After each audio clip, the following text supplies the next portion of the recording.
Today, we're talking about confidence. More specifically, how to build a real confidence that doesn't die away with motivation or lack thereof. If you want to have incredible relationships and, more broadly speaking, succeed in any realm of endeavor, confidence is the precursor that will keep you going. And better yet, it brings you more opportunity, better relationships, and deeper fulfillment. Now, to give you some context, confidence was one of the early topics I wrote about many years back when I started writing online. I was always fascinated by the concept of confidence because it always appeared to me like most people are simply faking it, that it's a costume they wear when they are around certain people or seeking a very certain end. Most men see confidence as if it were an emotional state, like a mood they need to construct for themselves. But in reality, it's the absence of a specific brain signal. That's all it is. It's the discrepancy between what you think you could handle and what actually happens. So, confidence isn't something that gets added. On the contrary, uncertainty simply gets eliminated through the buildup of evidence that your nervous system can no longer deny or justify.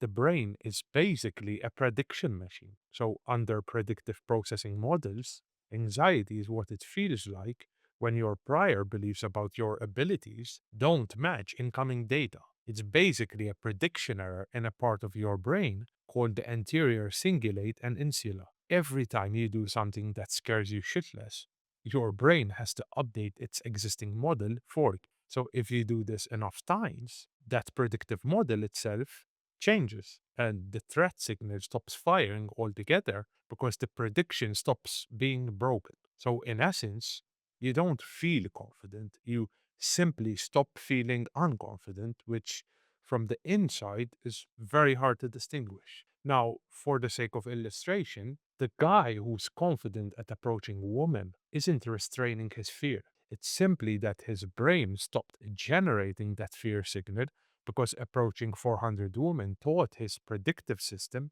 that a rejection will not lead to any kind of catastrophe. On the other hand, doing your first approach does not feel terrifying because you're inherently weak. It's actually because your brain has no proof points to fall back on. So it counters that by creating endless worst case scenarios as a way to deal with unknown territory. This is why faking it till you make it works in the narrow sense, because forced exposure forces your predictive system to update.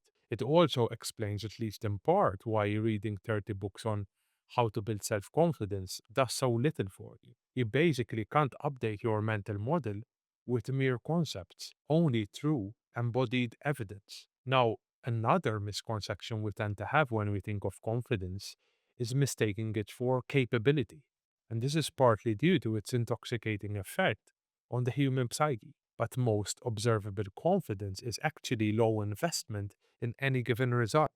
So the man who walks into a room like he owns it usually doesn't need anything from anyone in it. The cheat code then isn't getting better at the game of life or relationships. It's simply about reframing your life so any single interaction doesn't carry a heavy load on your shoulders. In game theory, for example, your bargaining power in any interaction is determined by your BETNA, which means your best alternatives to a negotiated agreement. When this one date, one job interview, or one conversation is your only shot, every micro behavior betrays a level of desperation. Because evolutionarily, people in situations that lack resources must inevitably signal urgency. The autonomic nervous system can't possibly be fooled or deceived.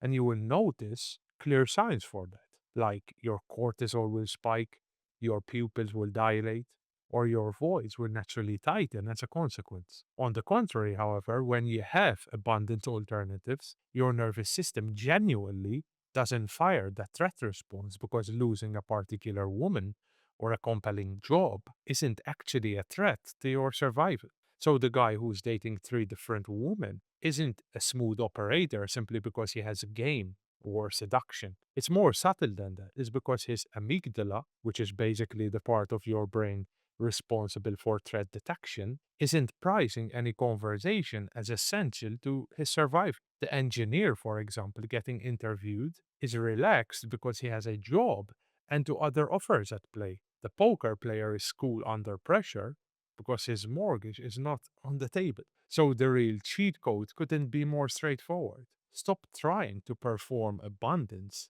and go build actual abundance in friendships, in income, in skills, and in opportunities. Then the behavior follows the course by default automatically. And remember, there is no such thing as all encompassing self confidence.